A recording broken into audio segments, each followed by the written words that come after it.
Bismillahirrahmanirrahim. Alhamdulillahi rabbil alamin. Wassalatu wassalamu ala asyrafil anbiya'i wal mursalin Sayyidina Muhammadin wa ala alihi wa sahbihi ajma'in. Alhamdulillah, para jemaah dirahmati Allah Subhanahu wa taala. Kita memulakan pengajian dalam kitab Umdatus Salik karangan Al-Imam Ibn Naqib Al-Masri dengan kita memanjatkan kesyukuran kita kepada Allah Subhanahu wa taala dapat kita meneruskan pengajian pada hari ini. Dan kita berdoa mudah-mudahan Allah menjadikan pengajian ini sebab pengampunan bagi segala dosa dan sebab pengkabulan bagi segala hajat, dan mudah-mudahan Allah Subhanahu wa taala selamatkan kita daripada segala bala, daripada segala bencana, daripada segala musibah dan wabak di dunia dan akhirat. Dan mudah-mudahan Allah memberikan kepada kita husnul khitam dan dikumpulkan bersama Nabi Muhammad sallallahu alaihi wasallam pada hari kiamat nanti. Amin ya rabbal alamin. Maka kita masih berada dalam bab solat jamaah. Dan daripada perkara yang kita membicarakan pada pengajian yang lepas adalah berkenaan dengan imam yang mendengar makmum masuk ini ke dalam jamaah.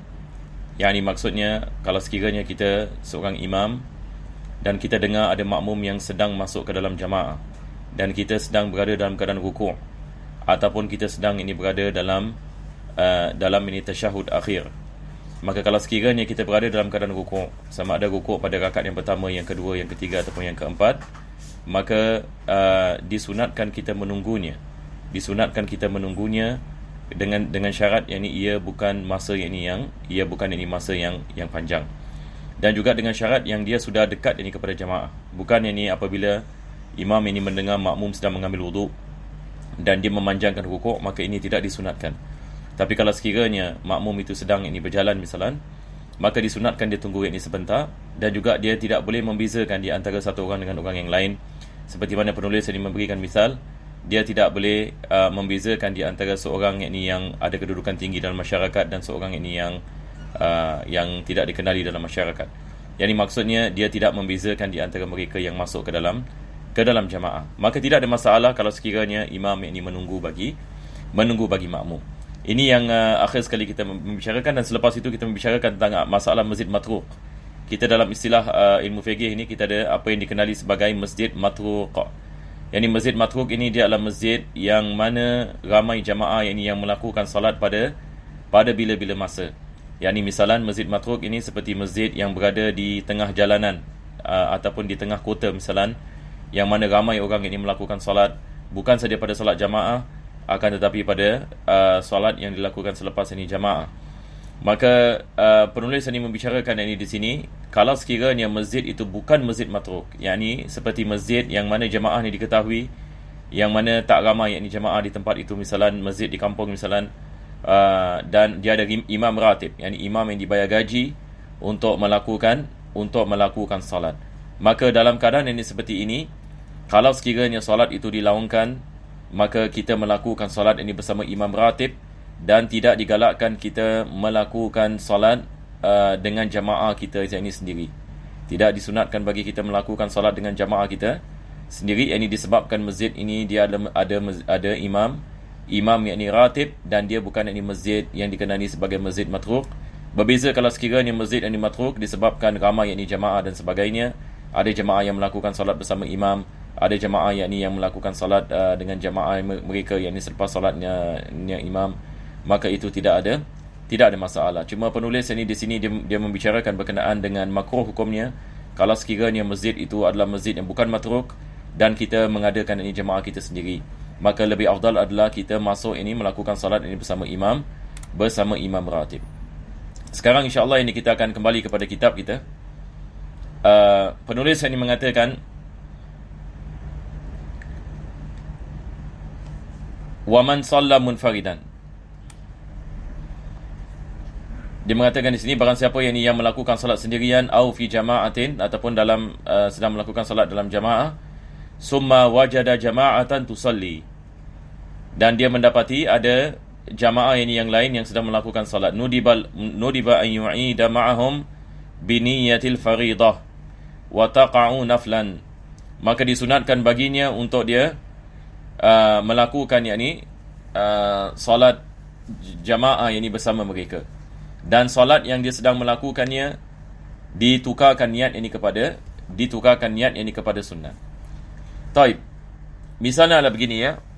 Satu orang ini dia sedang solat sendirian misalan, dan dia mendapati ada jamaah yang baru dilaungkan misalan qamat misalan. Misalan kita masuk ke dalam masjid, jamaah semua dah habis. Kita tengok kat masjid ada orang, kita pun solat misalan, solat zuhur misalan. Jadi kita solat sendirian. Jadi bila kita sedang melakukan solat, ada satu jamaah masuk ke dalam masjid dan mereka sedang melakukan qamat, dan kita tahu ini jamaah yang akan melakukan solat zuhur. Maka dalam keadaan seperti ini kita menukarkan niat. Solat zuhur kita yang sekarang kita melakukannya, kalau sekiranya kita belum sampai kepada rakaat yang ketiga, kalau kita belum lagi sampai kepada rakaat yang ketiga, maka kita niat kita melakukan solat sunat nafil mutlak, dan kita memberikan salam selepas 2 rakaat. Dan selepas itu kita melakukan salat ini bersama. Kita melakukan salat ini bersama mereka. Ini yang kita telah membicarakan ini sebelum ini. Cuma di sini penulis ini mengatakan, di sini apa yang dimaksudkan oleh penulis adalah kalau sekiranya kita sudah habis melakukan salat. Misal yang sama, kita masuk ke dalam masjid dan kita melakukan salat zuhur sendirian misalan. Dan kita dah habis daripada melakukan solat zuhur. Lepas itu ada jamaah yang masuk. Adakah disunatkan kita solat sekali lagi? Disunatkan kita solat sekali lagi. Supaya kita mendapatkan fadilatul jamaah. Ini adalah misal yang pertama. Misal yang kedua, ataupun kita sudah melakukan solat jamaah. Ini yang penulis mengatakan. Dia mengatakan, au fi jama'atin. Dia sudah melakukan solat jamaah. Misalnya dia sudah melakukan solat jamaah di masjid. Selepas itu dia balik ke rumahnya dan dia lihat ahli keluarganya sedang melakukan solat jamaah. Maka adakah disunatkan baginya salat bersama mereka? Disunatkan baginya melakukan salat bersama mereka. Walaupun dia telah melakukan salat sama ada sendirian ataupun jamaah, dan dia mendapati ada orang yang sedang melakukan salat jamaah yang lain, maka disunatkan dia melakukan salat sekali lagi. Maka ini juga mendapatkan pahala daripada salat yang kedua. Maka yang pertama dikirakan salat yang diwajibkan, yang telah terlaksana. Yang kedua dia akan mendapatkan pahala daripada pahala sunnah melakukan salat. Maka ulama kita mengatakan salat itu walau macam mana sekalipun dia adalah perkara yang baik, lebih banyak kita melakukannya, maka lebih afdal dan lebih banyak pahalanya. Mudah-mudahan Allah memberikan kepada kita taufik. Jadi penulis ini mengatakan nudiba ayyu'id ma'ahum. Disunatkan dia mengulangi salat itu biniyatil faridah, dia melakukan niat fardu juga walaupun dia telah melakukan salat fardu. Wa taqa'u naflan, tetapi salat yang kedua ini dia menjadi sunnah. Dia menjadi sunnah sebab yang pertama dia dikirakan sebagai fardu. Yang pertama yang dikenali sebagai fardu. Selepas itu penulis ini mengatakan wa yundabu lil imam at-takhfif. Disunatkan bagi imam untuk meringankan salat. Ini lebih-lebih lagi kalau sekiranya dia berada di tempat yang dia tidak kenali makmum di belakang. Seperti tadi kita mengatakan masjid matruk misalan, masjid di tengah-tengah kota. Seramai orang masuk untuk melakukan salat. Maka masjid-masjid seperti ini imamnya tidak boleh memanjangkan bacaan ataupun tidak boleh memanjangkan salat terlalu panjang. Sebab ada jamaah mungkin sedang dalam mau cepat, misalnya ada orang yang sedang bekerja, ada orang yang sedang menguruskan jenazah, macam-macam keadaan manusia yang berada di sekitarnya, maka tidak dibolehkan baginya untuk dia memanjang bacaan. Fa inna alima ridal mahsurin bitatwil nudiba hina idzin, melainkan kalau dia mengetahui ke semua makmum itu meredai dia memanjangkan bacaan. Ini kita panggil imam makmum mahsurun. Makmum yang bilangannya terhad dan dikenali, kita semua kita kenal. Misalan kita pergi rombongan, rombongan naik bas, semua orang kita kenal misalan. Jadi kita mengatakan baiklah malam ini kita akan baca suratul Baqarah misalan malam ini kita akan baca surah Ali Imran, surah yang paling panjang misalan. Dalam solat isyak ke ataupun dalam solat subuh misalan membaca surah-surah yang seperti As-Sajdah ataupun surah-surah yang lain, maka itu tidak ada masalah sebab ini adalah imam mahsurun, yang mana mereka meredai kita memanjangkan bacaan, maka tidak ada masalah. Disunatkan kita melakukan sedemikian.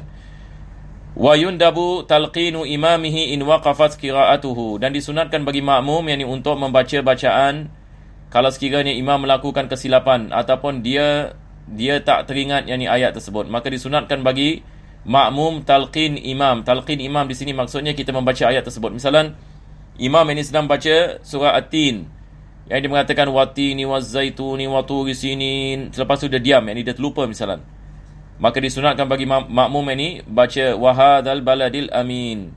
Maka ini kita maksudkan dengan talqin. Di sini penulis mengatakan talqin, yakni talqin yang maksudnya menyampaikan.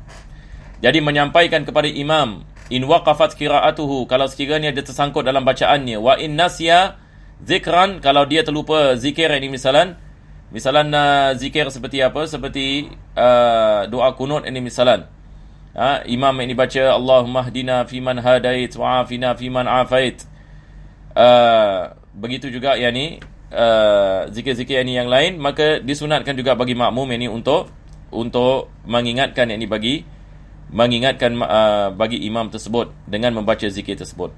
Tapi kalau sekiranya imam melakukan kesilapan dalam perbuatan, dia mengatakan au fi'lan sabbaha, yakni makmum membaca subhanallah, yakni imam ini misalan dia naik pada rakaat yang kelima, makmum ini sedang yakni dalam pada rakaat yang keempat ini misalan, maka imam telah melakukan satu penambahan yakni rukun, maka apa yang diwajibkan bagi makmum yakni adalah untuk bertasbih, yakni mengatakan subhanallah, supaya mengingatkan kepada imam yang dia telah melakukan satu kesilapan. Fa in tadhakkarahul imam, kalau sekiranya imam yang ini teringat yang dia betul-betul yang ini melakukan kesilapan, amila bihi, dia beramal dengannya. Misalan dia dalam keadaan ragu-ragu, misalan aku ni solat ini 3 rakaat ke 4 rakaat, jadi dia pun menyangkakan yang ambil ini 3 rakaat ini misalan, dan selepas itu yang ini dia bangun, makmum ini semua mengatakan subhanallah, maka sekarang dia teringat ini misalan aku ni sebenarnya yang ini sudah yang ini pada rakaat ini yang keempat, maka dia beramal yang ini dengan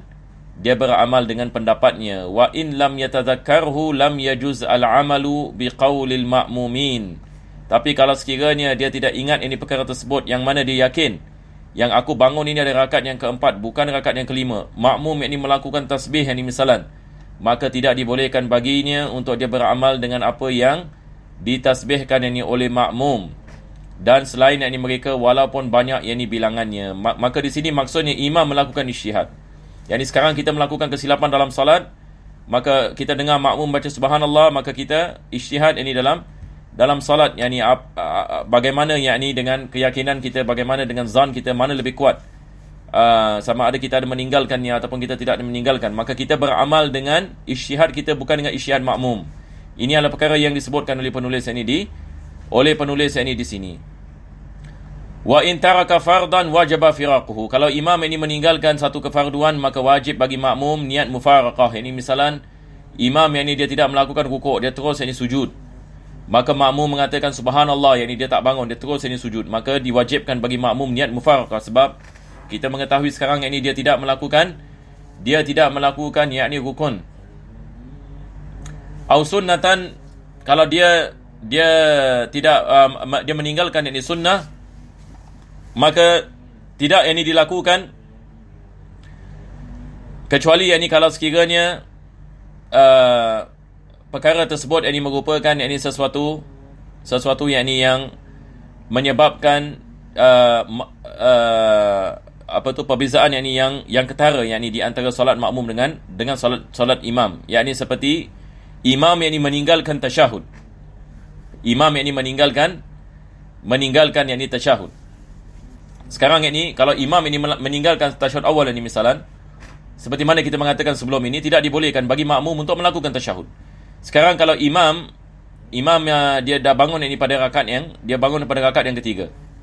Dia bangun kepada rakaat yang ketiga. Kalau sekiranya makmum nak melakukan tasyahud ini, dia nak melakukan tasyahud, dan tasyahud ini dia satu benda yang lama. Tasyahud awal ini dia memakan yang ini masa. Maka dalam keadaan seperti ini, maka tidak dibolehkan yang ini baginya yang ini untuk dia melakukannya. Berbeza kalau sekiranya dia meninggalkan yang ini satu perkara yang disunatkan tapi perkara yang kecil. Seperti selepas ini dia mengatakan kajal setil istirahat. Imam tidak melakukan duduk istirahat, maka dibolehkan bagi makmum melakukan duduk istirahat. Kenapa yakni makmum boleh melakukan duduk istirahat? Sebab pencanggahannya bukan yang ketara, bukan yakni sesuatu yang mukhalafa fahishah, sesuatu yakni perkara yang ketara dalam pencanggahan ini bersama imam. Tetapi kalau imam meninggalkan tasyahud awal, maka diwajibkan bagi makmum meninggalkan tasyahud awal. Apa sebabnya? Sebab mengikut imam adalah wajib. Mengikut imam ini adalah mengikut imam adalah wajib. Tapi kalau sekiranya makmum mahu melakukan tasyahud awal, maka dia perlu melakukan niat mufaraqah. Ini yang penulis ini mengatakan. Dia mengatakan au sunnatan la tuf'alu illa bi takhallufin fahish kata syahudin haruma fi'luha. Fa in fa'alaha batalat salatuhu. Kalau sekiranya yakni makmum ini melakukannya, maka batal yakni salatnya. Walahu firaquhu liyaf'alaha, dan dia dibolehkan bagi makmum yakni untuk niat mufaraqah baginya untuk melakukannya, yakni tasyahud awal. Fa in amkanat qariban, kalau sekiranya satu perkara boleh dilakukan dengan masa yang dekat, kajalsatil istiraha fa'alaha, seperti duduk istirahat, maka dibolehkan baginya untuk dia melakukannya. Maka ini tidak ada masalah yang ini di dalamnya. Sebab ini dia adalah merupakan satu perkara yang sunnah yang ringkas. Berbeza ini dengan yang ini tasyahud. Maka dengan ini kita telah masuk ini kepada bab al-istikhlaf. Ini ada susah sikitnya bab ini. InsyaAllah ini kita tangguh ini pada esok hari. Dan kita berhenti ini di sini insyaAllah ta'ala. Mudah-mudahan Allah subhanahu wa ta'ala memberkati kita semua. Sallallahu ala sayyidina Muhammadin wa ala alihi wa sahbihi wasallam. Alhamdulillah.